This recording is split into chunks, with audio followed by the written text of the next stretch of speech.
പുണ്യമാസമായ റംസാനിൽ endosulfan ദുരിതം ബാധിത മേഖലയിൽ കാരുണ്യഹസ്തവുമായി പ്രവാസിയായ ഇബ്രാഹിം മദക്ക.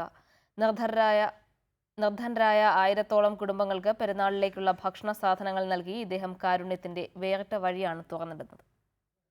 എൻഡോസൾഫാൻ ദുരിതബാധിതർ ഏറെയുള്ള മലയോര മേഖലയിലെ 1000-ഓളം കുടുംബങ്ങൾക്കാണ് പ്രവാസി വ്യാപാരിയായ മുള്ളേരിയ പള്ളപ്പാട് സ്വദേശി ഇബ്രാഹിം മദക്ക റംസാനിലേക്കുള്ള ഭക്ഷണ സാധനങ്ങൾ നൽകിയത്.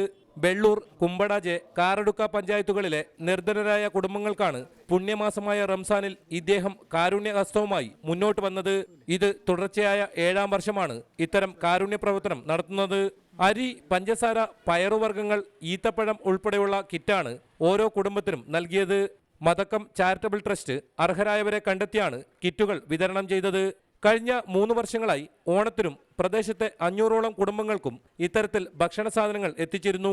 ഖത്തറിൽ ചുമട്ട് തൊഴിലാളിയായും വീട്ടുജോലിക്ക് നിന്നും പ്രവാസ ജീവിതത്തിന് തുടക്കം കുറിച്ച ഇബ്രാഹിം മദക്ക ഇന്ന് GCCയിലെ ഏറ്റവും പ്രശസ്തമായ പെൻസ്വാല റെന്റേ കാർ സ്ഥാപനത്തിന്റെ ഉടമയാണ്. റിപ്പോർട്ടർ, കാസർഗോഡ്.